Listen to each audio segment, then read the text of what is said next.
नमस्कार, सत श्री अकाल, आदाब। स्वागत है आप सभी का उत्कर्ष क्लासेस के ऑनलाइन प्लेटफॉर्म पर।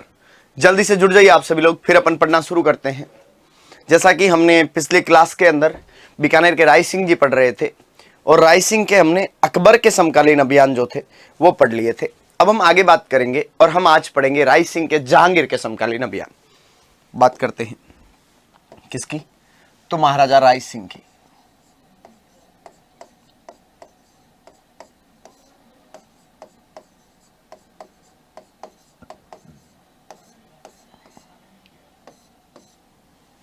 अकबर के समकालीन पढ़ चुके थे। आज हमें क्या पढ़ना है कि जहांगीर के समकालीन इन्होंने क्या क्या किया था। तो सुनो, मुगल बादशाह अकबर जब भारत का बादशाह था तो उस समय उनका बेटा था सलीम, और सलीम बहुत शराब का सेवन करते थे।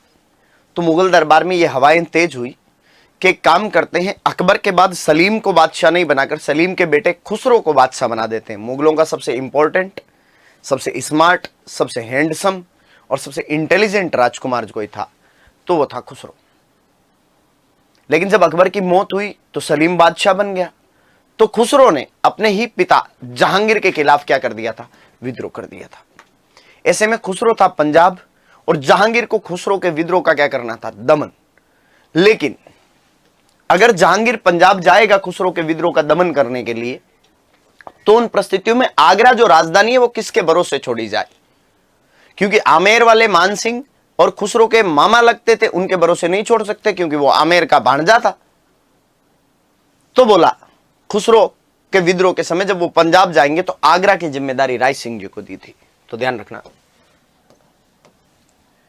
जहांगीर ने अपने पुत्र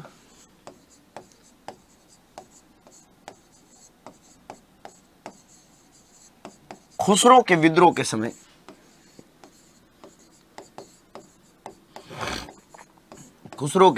समय आगरा की जिम्मेदारी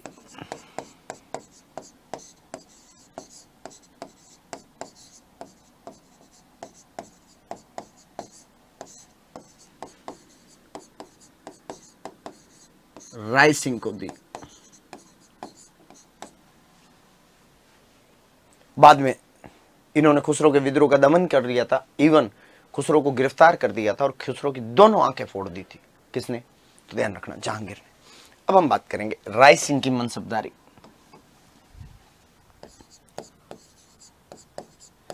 राय सिंह की मनसबदारी। तो दो मुगल बादशाहों के समकालीन रहे थे। जब ये अकबर के समकालीन थे तो मुगल बादशाह अकबर ने इनको 4000 का मनसबदार बनाया था।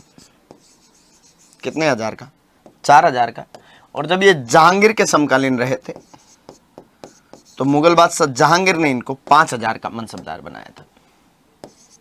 तो सीधा सीधा सवाल बनेगा, राजस्थान के कौन से राजा की मनसबदारी में जहांगीर ने वर्दी कर दी थी? तो ध्यान रखना बेटा, बीकानेर के राय सिंह जी की मनसबदारी में वर्दी कर दी थी। कमी तो मैं आगे आपको पढ़ाऊंगा, आमेर का कछुआ राजवंश, तो मान सिंह जी की मनसबदारी में कमी कर दी थी। फिर मैं बात करूंगा राय सिंह की पुस्तकें।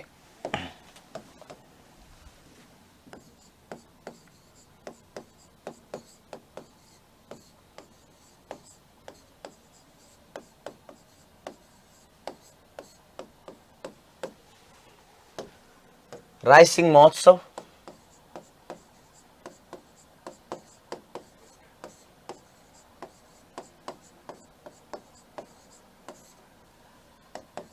वैद्यक वंशावली,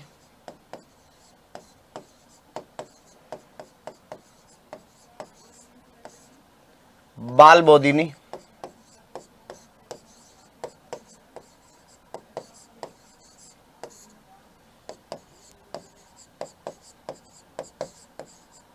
और ज्योतिष रत्नमाला। कौन कौन सी? तो राय सिंह महोत्सव, वैदिक वंशावली, बाल बोधिनी और ज्योतिष रत्नमाला। ये किसकी किताबें हैं? राय सिंह जी की किताबें हैं। फिर मैं बात करूं तो मैं कहूं कि राय सिंह जी के निर्माणकारी, राय सिंह के निर्माणकारी, तो इन्होंने बीकानेर के अंदर जूनागढ़ दुर्ग बनवाया था। कौन सा? जूनागढ़ दुर्ग बनवाया था।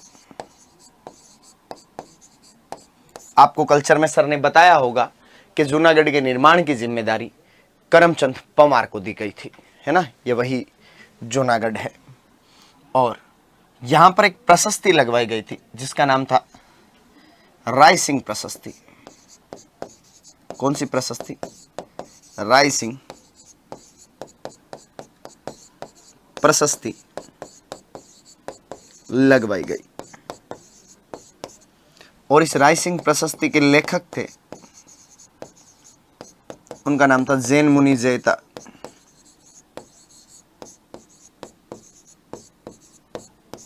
जैन मुनि जैता। फिर आगे बात करूं तो मैं कहूं कि राय सिंह के दरबारी विद्वान,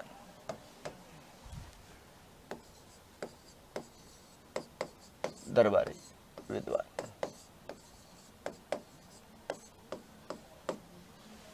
तो राय सिंह जी के दरबारी विद्वान थे जिनका नाम था जयसोम। क्या नाम था? जयसोम। और उनकी एक रचना थी जिसका नाम था करमचंद वंशोत्करण कम काव्यम।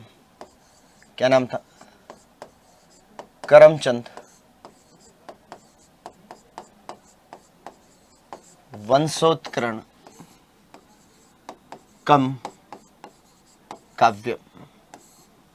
क्या नाम था? करमचंद वंशोत्करण कम काव्य। इससे दो चीजों की जानकारियां हैं। पहली बात तो इसमें राय सिंह को राजेंद्र कहा गया। राय सिंह को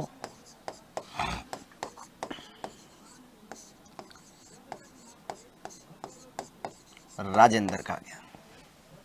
राजेंद्र का मतलब लिखा हुआ है कि वह व्यक्ति जो अपने से हारे हुए राजाओं के साथ अच्छा बर्ताव करता हो उसे क्या कहते हैं? राजेंद्र। और सेकंड इसमें लूणकर्ण की तुलना कर्ण से की गई। लूणकर्ण की तुलना किससे की है? कर्ण से की। ध्यान रखना बेटा, बिट्टू सुजान ने लूणकर्ण को कलयुग का कर्ण कहा था और लूणकर्ण की तुलना कर्ण से किसने की थी? तो आप ध्यान रखना, किसने? राय सिंह जी ने, सॉरी जयसोम ने। फिर मैं बात करूंगा तो मैं कहूंगा एक राइटर थे मुंशी देवी प्रसाद। क्या नाम था? मुंशी देवी प्रसाद। उन मुंशी देवी प्रसाद ने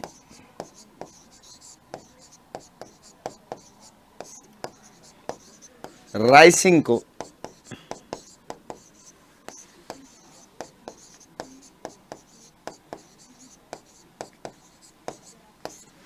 राजपुताने का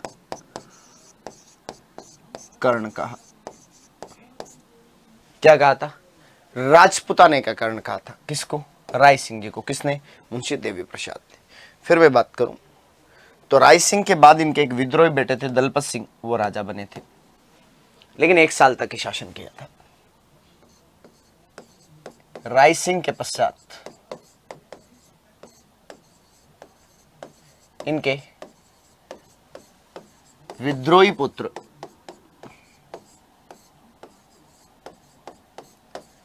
दलपत सिंह राजा बने। दलपत सिंह राजा बने कब? तो 1612 से 1613 तक। लेकिन जहांगीर ने इन्हें हटा दिया। जहांगीर ने इन्हें हटा दिया, है ना? जब आप कल्चर में बटनेर दुर्ग पढ़ते हो तब आपको सर बताते हैं कि बटनेर दुर्ग के अंदर दलपत सिंह और इनकी रानियों के क्या बने हुए हैं? स्मारक बने हुए हैं। ये वही राय सिंह जी है, सॉरी दलपत सिंह है। फिर इनके बाद इनके एक भाई राजा बने थे जिनका नाम था सूर सिंह। कौन राजा बने थे? सूर सिंह। 1613 में राजा बने थे और इन्होंने 1631 तक शासन किया था। कोई बड़ी बात नहीं है सूर सिंह जी के बारे में। इन्होंने बीकानेर के अंदर सूर सागर बनवाया था। एक ही बात है बस कि बीकानेर में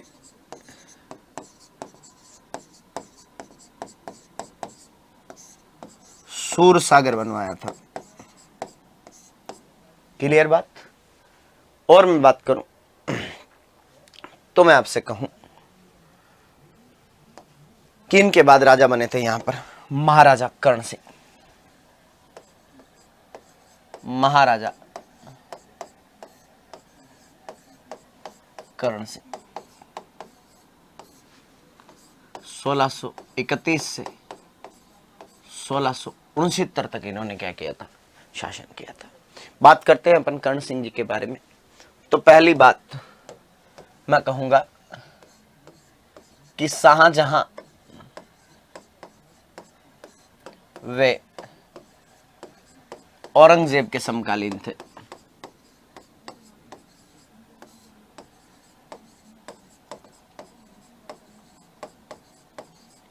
तो फिर इन्हीं के शासनकाल में मुगल उत्तराधिकार संघर्ष हुआ था, जिसमें शाहजहां के 4 बेटे राजा बनने के लिए आपस में लड़े थे। कौन कौन 4 बेटे? तो बेटा औरंगजेब, दारा सिकोह, शुजा और मुराद। मैंने आपको पहले यही बात राज सिंह जी के टाइम में बता दी थी, फिर मैंने आपको यही बात औरंगजेब के टाइम में भी जसवंत सिंह के टाइम में भी बताई थी। करण सिंह जी तो किसी की तरफ से नहीं लड़ने गए थे, लेकिन इनके 2 बेटे थे, केसरी सिंह और पदम सिंह। क्या नाम था? केसरी सिंह और पदम सिंह। तो ध्यान रखना, इनके पुत्र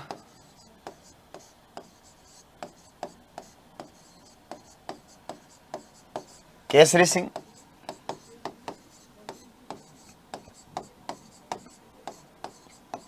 और पदम सिंह ने,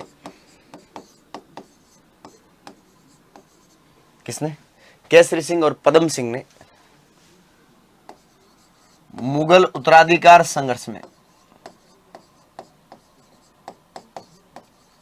मुगल उत्तराधिकार संघर्ष में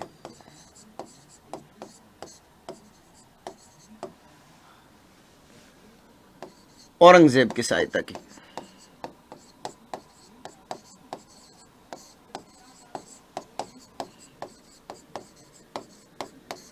औरंगजेब की क्या की थी?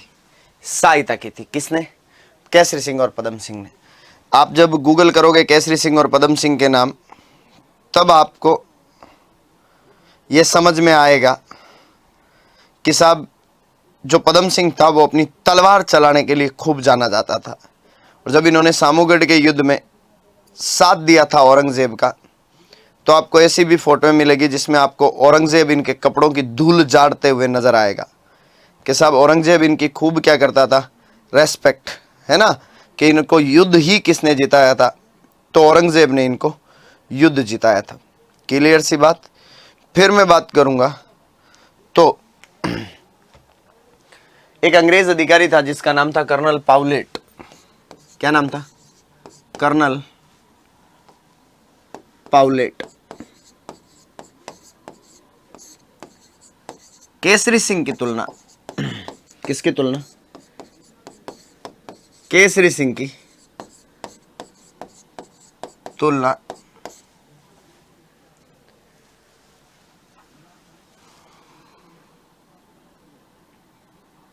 रिचर्ड से की थी। रिचर्ड से की थी। इंग्लैंड का एक राजा हुआ था रिचर्ड, उससे तुलना की थी। और इनको लोयन हार्टेड किंग कहा था।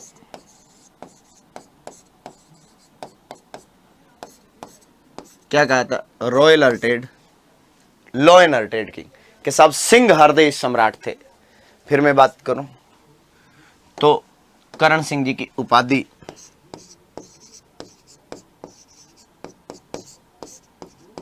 तो इनको जांगलधर बादशाह कहा जाता है। क्या कहते हैं? जांगलधर बादशाह।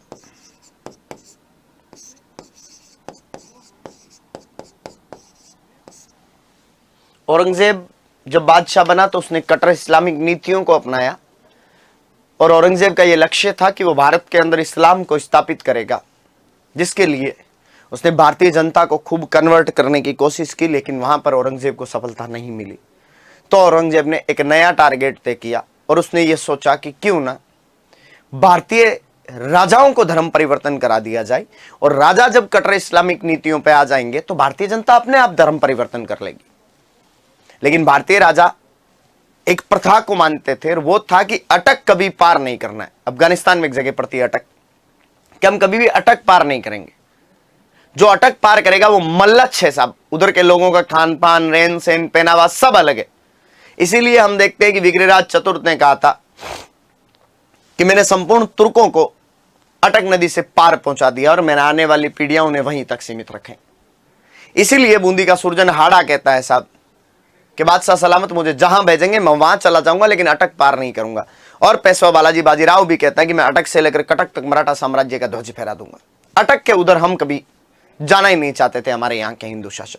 तो औरंगजेब ने ऐसा निश्चय किया कि क्यों ना इनको अटक नदी पार करवा दी जाए।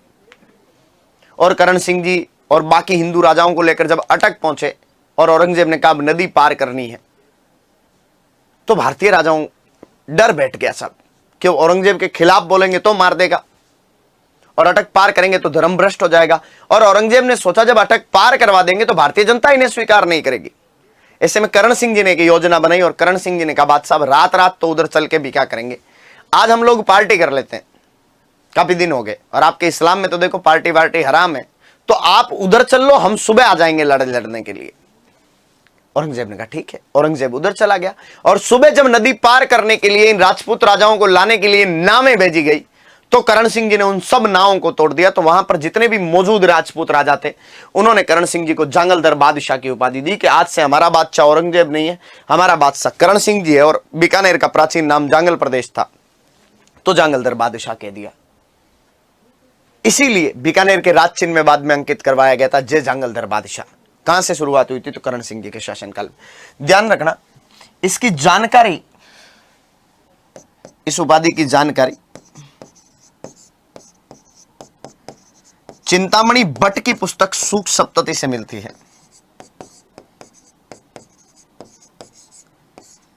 चिंतामणि भट्ट की पुस्तक सूक्त सप्तति से मिलती है।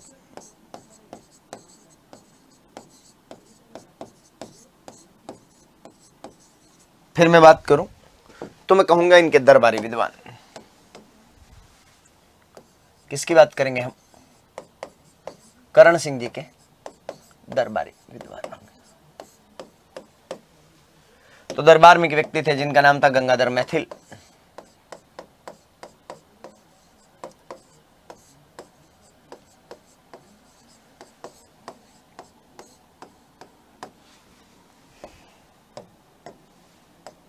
कर्णभूषण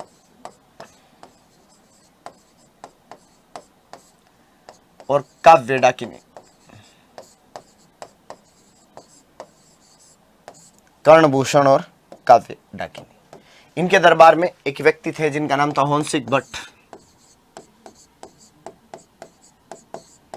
हंसिक भट्ट, और उनकी किताब थी कर्णवंतस।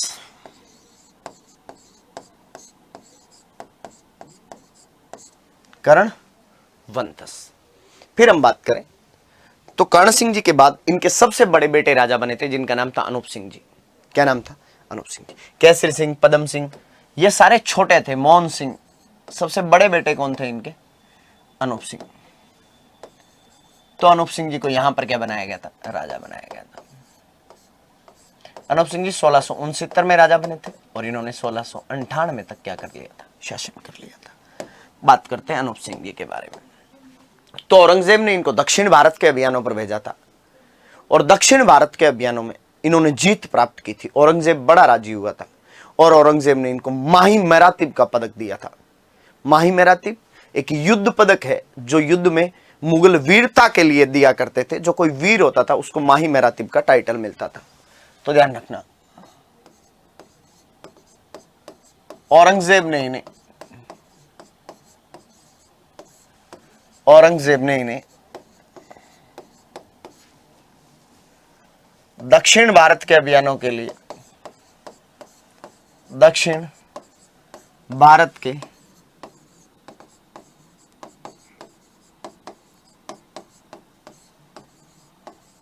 अभियानों के लिए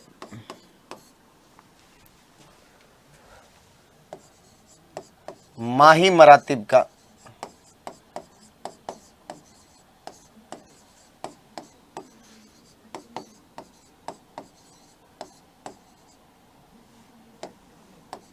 खिताब दिया।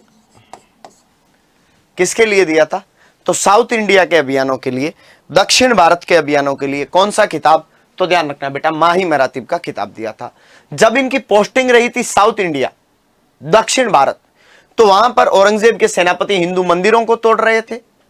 तो अनूप सिंह तो सबको बचा नहीं सकते थे अकेले। तो अनूप सिंह ने वहां के हिंदू जनता को आदेश दिया कि साहब, आपके आसपास अगर किसी भी हिंदू मंदिर को तोड़ा जाता है तो तुम एक काम करो, उसकी मूर्ति लाके मुझे दे दो।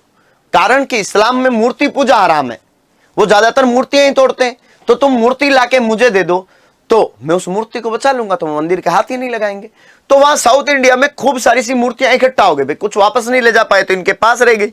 जब यहां आए बीकानेर तो पता चला यार इतने देवताओं का मंदिर कैसे बनाएंगे। तो इन्होंने सभी मूर्तियां लगाकर एक ही मंदिर बना दिया। वहां लगभग सारे देवता, हम कहते हैं साहब हमारे हिंदू धर्म में 33 करोड़ देवता होते हैं, तो हम उसको कहते हैं साहब 33 करोड़ देवताओं का मंदिर बनवाया। 33 करोड़ देवताओं का मंदिर बनवाया। ध्यान रखना बेटा, मंडोर में 33 करोड़ देवताओं की साड़ है जो अभय सिंह ने बनवाई थी, और 33 करोड़ देवताओं का मंदिर कहें तो अनूप सिंह जी ने बनवाया था। कहां पर? जूनागढ़ के अंदर। और इसमें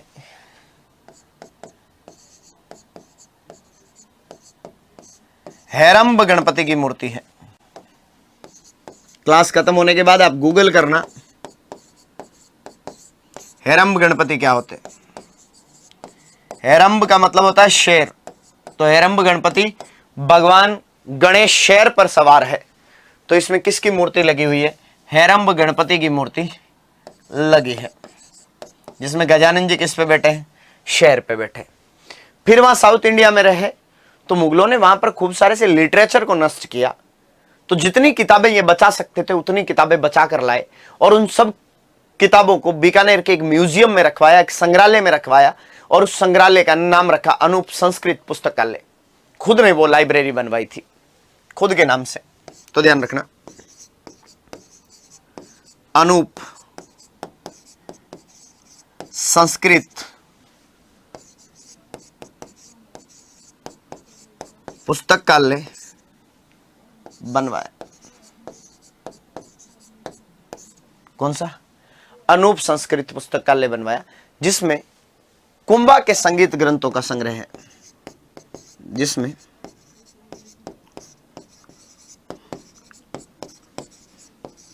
कुंभा के संगीत ग्रंथों का क्या है? संग्रह। अब हो सकता है किसी मुस्लिम आक्रमणकारी ने जब चित्तौड़ पर आक्रमण किया हो तो यहां से कुंभा की सारी किताबें निकाल कर ले गया हो, उसे ले जाके साउथ इंडिया में डाल दिया हो, और अनूप सिंह उनसे वहां से बचा कर लाए थे। तो ध्यान रखना बेटा, कुंभा का संगीत ग्रंथ वर्तमान में चित्तौड़ में नहीं है। कहां पर है? अनूप संस्कृत पुस्तकालय में है। किसने रखवाए थे? तो अनूप सिंह ने। फिर हम बात करते हैं अनूप सिंह जी के दरबारी विद्वान।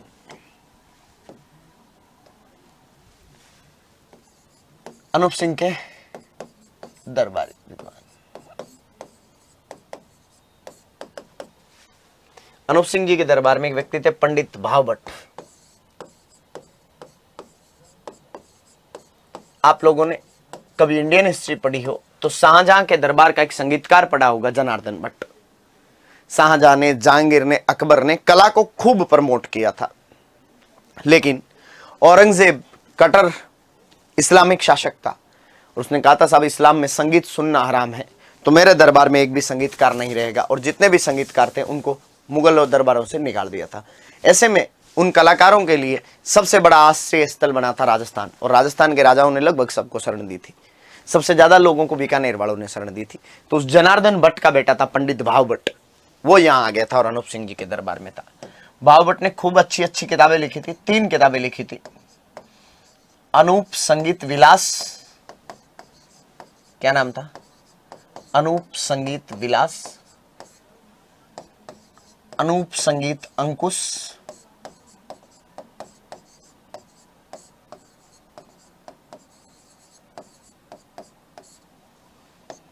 और अनूप संगीत रत्नाकर।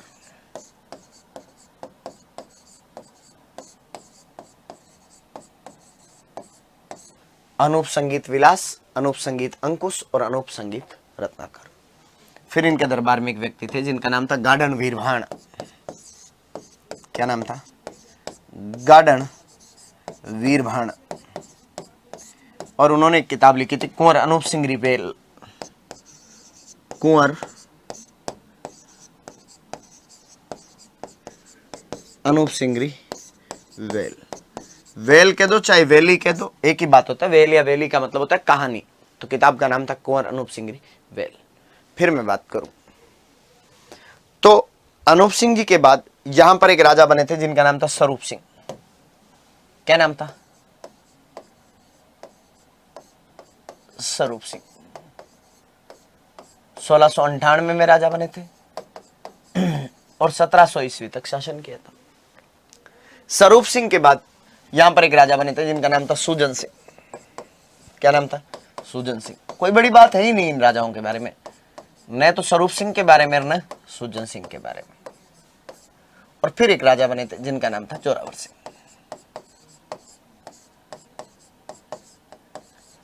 जोरावर सिंह के बारे में एक बात है जो अपन अभी पढ़ लेंगे।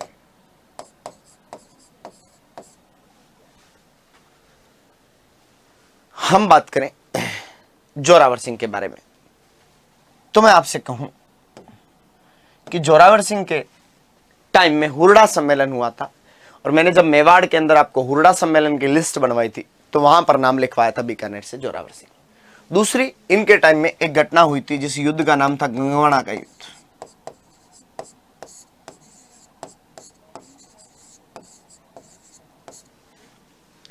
सत्रह 1741 में हुआ था। और गंगवाना जगह कहां पड़ती है तो ध्यान रखना, अजमेर में। बेसिकली जोधपुर के राजा हुए थे अभय सिंह जी। क्या नाम था? अभय सिंह। और अभय सिंह ने आक्रमण कर दिया था किस पर? जोरावर सिंह पर। और जोरावर सिंह की इतनी शक्तियां नहीं थी कि वो अभय सिंह का युद्ध में सामना कर सके। तो ऐसे में जोरावर सिंह जी ने अपने 2 सैनिकों को जयपुर भेजा और कहा साहब जयपुर के राजा सवाई जयसिंह से कहना कि मेरी क्या करें, मदद करें। ठीक है साहब। ये चले गए सवाई जयसिंह के पास और सवाई जयसिंह को कहा साहब कि बीकानेर के राजा जोरावर सिंह ने भेजा है और जोरावर सिंह ने कहा है साहब कि आप उसकी क्या करो, मदद करो।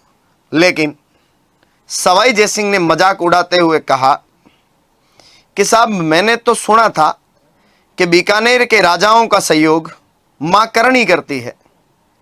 अब क्या हो गया? तुम्हारी करणी माता क्या तुम्हारी मदद नहीं कर रही है?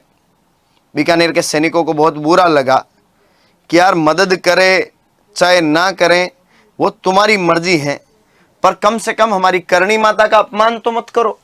और वो सवाई जयसिंह के पास से वापस लौट गए। आकर जोरावर सिंह को सारी घटना बताई और जोरावर सिंह ने कहा भाई ठीक है, मदद नहीं कर सकते हैं तो जबरदस्ती तो अपन करवाने से रहे। उधर अभय सिंह घेरे डाल के बैठा था। शाम के टाइम गढ़ के कंगूरे पे खड़े थे जोरावर सिंह और ऊपर से एक संवली गुजरी, एक चील गुजरी। करणी माता का प्रतीक होता है संवली। और उस संवली को देखकर जोरावर सिंह ने कहा कि डाडी आली डोकर थईर केथू गई विदेश, के डाडी आली डोकर थईर केथू गई विदेश, खून बिना क्यों खोवी जेन मिज बिकारो देश। के डाडी वाली डोकरी या तो तू बुढ़ी हो चुकी है, केथू गई विदेश, या तूने बीकानेर छोड़ दिया, तू विदेश चली गई है, वरना तेरे होते हुए बीका की औलादों से बीकानेर कौन छीन सकता है? तूने तो आशीर्वाद दिया था। तो भाई साहब पता नहीं मां करणी का चमत्कार हुआ और जोरावर सिंह की मदद करने के लिए अपने आप ही कौन आ गए थे? जयपुर के राजा सवाई जयसिंह आ गए थे। और इस युद्ध में अभय सिंह की क्या हो गई थी? हार हो गई थी।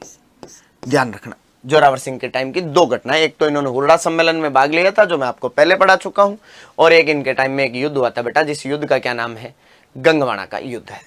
इनके बाद एक बड़े राजा हुए थे,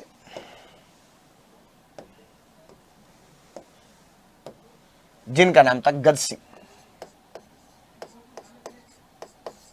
क्या नाम था? गज सिंह। मैं गज सिंह जी की बात करूं,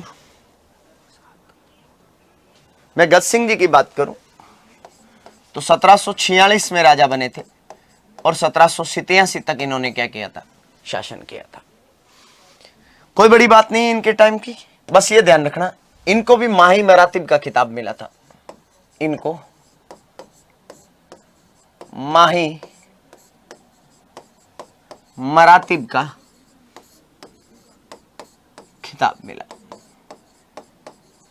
ठीक है, किसने दिया क्या दिया उससे कोई फर्क नहीं पड़ता, क्योंकि बाद के जो उत्तर मुगलकालीन बादशाह है वो सारे बेलख नहीं हुए साहब, कोई ढंग का बादशाह हुआ नहीं, पर नाम ध्यान रख लेना। फिर एक बड़े राजा हुए जिनका नाम था सूरत सिंह।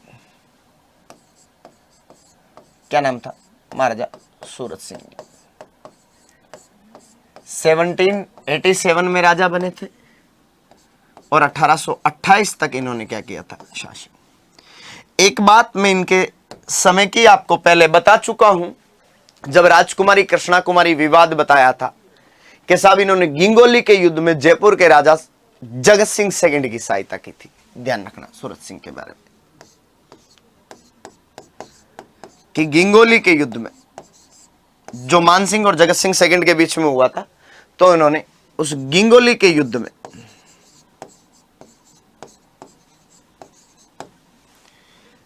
जगत सिंह सेकंड की सहायता की थी। जयपुर के राजा थे जगत सिंह सेकंड, उन जगत सिंह सेकंड की इन्होंने क्या कर दी थी बेटा? सहायता की थी। हम पढ़ चुके हैं गिंगोली का युद्ध। राजकुमारी कृष्णा कुमारी को इस युद्ध के बाद जहर दे दिया गया था अमीर का पिंडारी और के दबाव से। ये वही गिंगोली का युद्ध है। फिर अगली बात तो मैं कहूं कि 1805 में बटनेर पर आक्रमण किया। 1805 में बटनेर पर आक्रमण किया।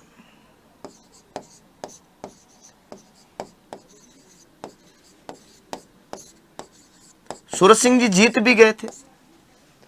इनको बटनेर नाम में फीलिंग नहीं आई। इन्होंने कहा यार बटनेर कोई अच्छा नाम थोड़ी है, इसका नाम चेंज करो, इसका कुछ अच्छा सा नाम रखते हैं। क्या नाम रखें यार अच्छा सा? ऐसा तो बोला आज क्या वार है? बोलो मंगलवार है। बोले एक काम करो इसका नाम हनुमानगढ़ कर दो, तथा बटनेर का नाम बदलकर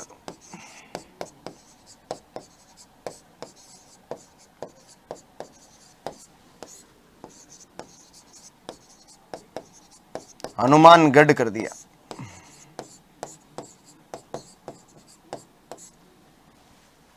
इनके शासनकाल में मराठों का एक सेनापति था जॉर्ज थॉमस। उस जॉर्ज थॉमस ने 2 बार बीकानेर पर आक्रमण किया था। किसके शासनकाल में? सूरत सिंह के शासनकाल में। कौन था? मराठा सेनापति था।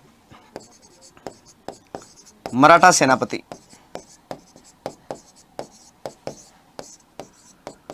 जॉर्ज थॉमस ने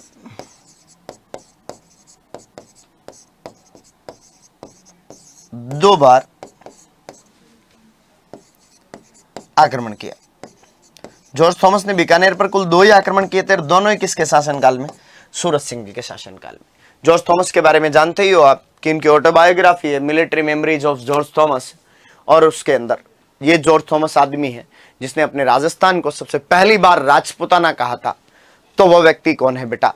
तो ध्यान रखना जॉर्ज थॉमस है। खूब बार एग्जाम में सवाल पूछा गया है। फिर साल था 1814। चूरू जो ठिकाना था वो बीकानेर रियासत के अंडर आया करता था। चूरू में एक सामंत हुआ करते थे बेटा, शिवजी सिंह। बहुत खतरनाक आदमी था। कहते हैं जब जन्मा था तो उसके मुंह में 32 दांत थे जन्मते कई। टाबर डर जाए साहब, इतना विकराल आदमी था। इसके पिता ने तो कभी शिवजी सिंह की शक्ल नहीं देखी थी। आजीवन ननिहाल रहे थे। जब इनके पिता मरे थे तो वो चूरू के सामंत बने थे। इतने ताकतवर थे कि उन्होंने बीकानेर के महाराजा सूरत सिंह के खिलाफ चूरू ठिकाने को स्वतंत्र घोषित कर दिया। अब साहब ऐसे में तो राजा एक्शन तो ले गए ना।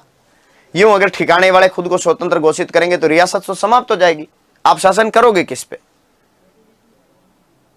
तो सूरज सिंह जी ने अटैक किया किस पे? बीकानेर पे। और जब उन्होंने चूरू पर, जब उन्होंने चूरू पर अटैक किया तो चूरू की सेना स्टार्टिंग में बहुत भयंकर लड़ी थी साहब। बीकानेर वाले लगभग हारने की सिचुएशन में आ गए थे, लेकिन एन मौके पर चूरू के दुर्ग के अंदर धातु समाप्त हो गई थी। तो ऐसे में चूरू के दुर्ग से चांदी के गोले बनाकर तोप के गोले छोड़ दिए गए थे कि जीतना है साहब, धन की कहां आवश्यकता है। तो ध्यान रखना, राजस्थान के कौन से दुर्ग से चांदी के गोले चले थे? तो चूरू से। कहां से? चूरू से। ध्यान रखना, 1814 ईस्वी में चूरू के सामंत श्योजी सिंह को हराया। श्योजी सिंह को हराया। आगे बात समझ में? जब इन्होंने श्योजी सिंह को हराया था तब की बात करूं, चूरू के दुर्ग से चांदी के गोले चले।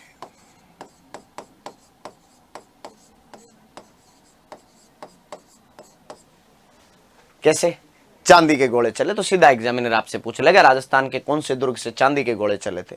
तो चूरू के दुर्ग से। फिर मैं बात करूं तो 1818 में अंग्रेजों के साथ संधि कर ली थी।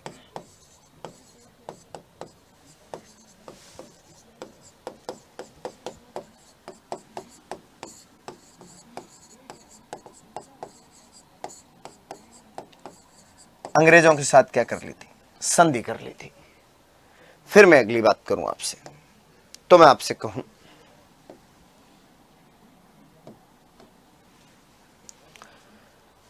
कि इनके बाद एक राजा बने थे जिनका नाम था महाराजा रतन सिंह।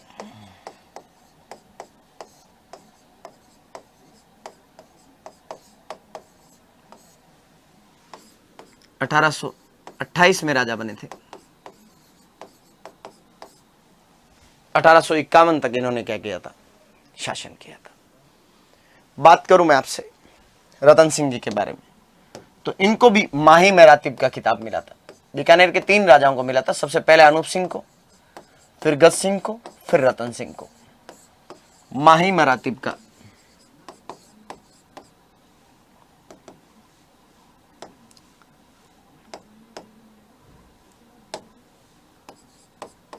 खिताब मिला था। एक युद्ध पदक था सर, इनको भी मिला था।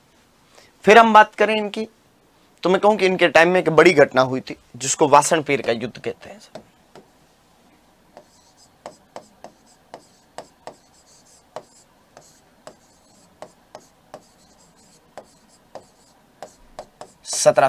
सो 1829 में।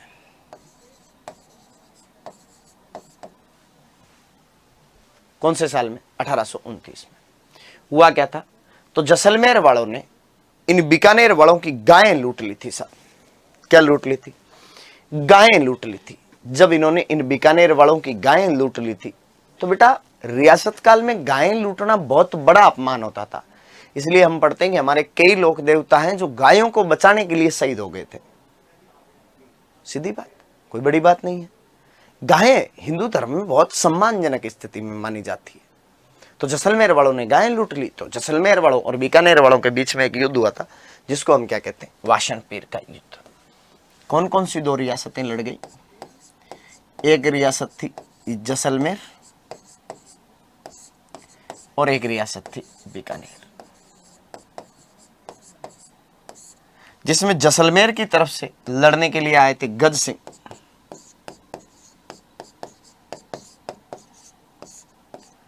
और बीकानेर की तरफ से लड़ने के लिए आए थे जिनका नाम था रतन सिंह।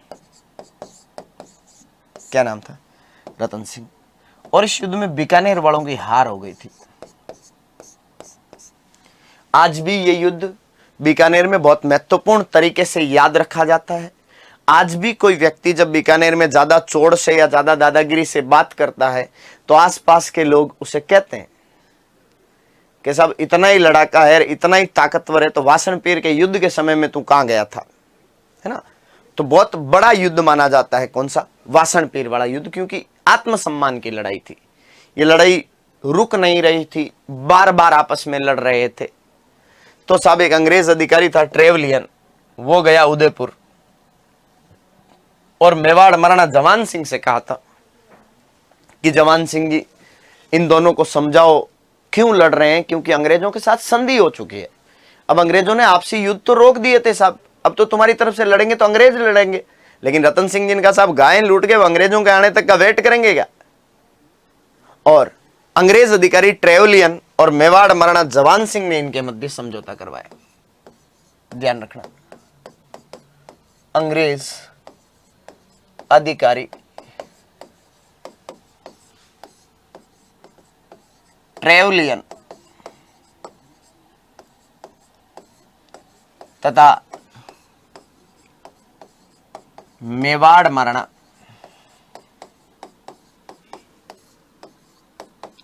जवान सिंह ने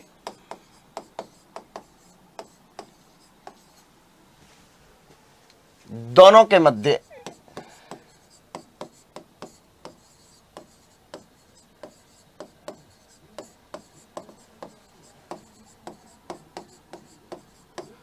समझौता करवाया। गज सिंह और रतन सिंह के बीच में क्या करवा दिया था उन्होंने, समझौता करवा दिया था। फिर मैं बात करूं तो मैं आपसे कहूंगा कि साहब ये किन्हीं भी दो रियासतों के मध्य हुआ अंतिम युद्ध है, क्योंकि लास्ट संधि 1823 में हो गई थी, उससे पहले भी अंग्रेजों के साथ जब संधियां हो गई थी तो युद्ध समाप्त हो गए थे, अंग्रेजों की संधियों के बाद भी युद्ध हुआ था। तो किन्हीं भी दो रियासतों के मध्य हुआ अंतिम युद्ध है। इसके बाद राजस्थान की कोई भी रियासतें आपस में नहीं लड़ी थी, तो ध्यान रखना कि दो रियासतों के मध्य हुआ अंतिम युद्ध है। इसके बाद राजस्थान की रियासतें कभी भी आपस में नहीं लड़ी थी, रियासतों के मध्य हुआ अंतिम युद्ध था।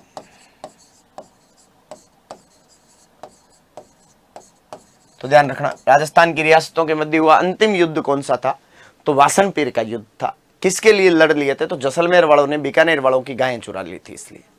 फिर साल था 1837, तीर्थ करने के लिए गया गए हुए थे। आपने कभी नाम सुना हो तो बोध गया बड़ा तीर्थ स्थल है हिंदू धर्म में, और अपने तो माँ गंगा में गया जी का स्नान बहुत बड़ा माना जाता है कि अपने पितरों का पिंडदान भी करते हैं तो अपने बोध गया जाते हैं सब, कि पितरों की मोक्ष कहीं होती है तो कहां पर, गया में। तो वहां गया गए थे, गंगा जी में स्नान कर रहे थे और वहां पर खूब सारे से सामंत इनके साथ थे। तो माँ गंगा के बीच में खड़े होकर सब सामंतों को हाथ में पानी दिलाकर ये कसम दिलवाई कि आज से हम हमारी बीकानेर रियासत के अंदर कन्या वध नहीं होने देंगे, फीमेल इन्फेंटिसाइड नहीं होना चाहिए। सब पहले स्थितियां बहुत गंभीर थी, पुरुषवादी समाज में पुरुषों की सोच ज्यादा हावी थी, लोग लड़कों को ज्यादा चाहते थे तो लड़कियों को मार दिया जाता था। आप सब ने पढ़ा है कन्या भ्रूण हत्या के बारे में।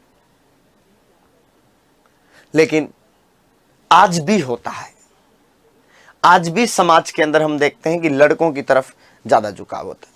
हम देखते हैं कि अगर किसी के शुरुआत में एक लड़की हो जाए मेरी तरह, तो समाज के आसपास के लोग दबाव डालते हैं कि यार एक लड़का तो होना ही चाहिए, एक लड़का तो कर ही लो। क्यों यार,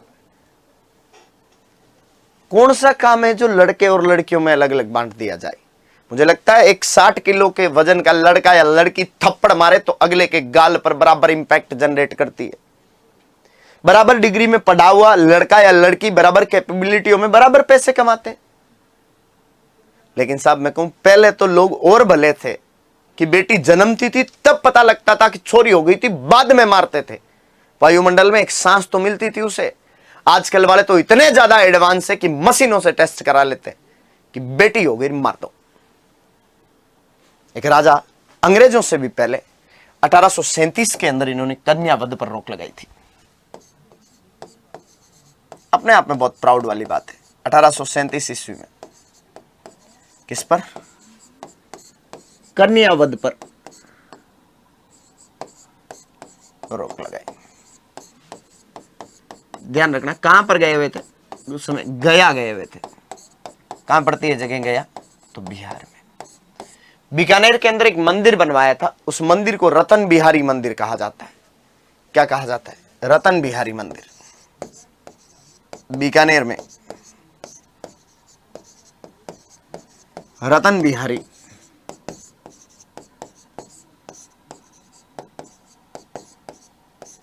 मंदिर बनवाया, जो वल्लभ संप्रदाय का मंदिर है बेटा। मैंने ये नहीं कहा है आपको कि ये वल्लभ संप्रदाय की प्रमुख पीठ है। वल्लभ संप्रदाय की राजस्थान में 5 प्रमुख पीठ है, एक नाथद्वारा, एक कांकरोली, 2 भरतपुर और एक मथुरेश मंदिर कोटा। ये तो सिर्फ मंदिर है वल्लभ संप्रदाय का। कहां पर है? बीकानेर में है। किसने बनवाया था? तो ध्यान रखना बेटा, बीकानेर के राजा रतन सिंह जी ने मंदिर बनवाया था। इस वजह से मंदिर का नाम क्या है? रतन बिहारी मंदिर। कौन से संप्रदाय का? वल्लभ संप्रदाय का। अब बात करते हैं इनके दरबारी विद्वान की।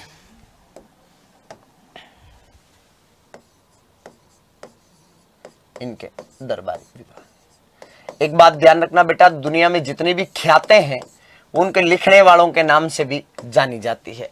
जैसे एक ख्यात है नैणसिरी ख्यात, मुणोत नैणसी ने लिखी, इस वजह से नैणसिरी ख्यात। एक ख्यात है जोधपुर राज्य ख्यात, बांकीदास जी ने लिखी तो उसको बांकीदास जी ख्यात भी कहते हैं। ये दयालदास सीढ़ियांश की ख्यात है। किसकी? राइटर का नाम है दयालदास सीढ़ियांश।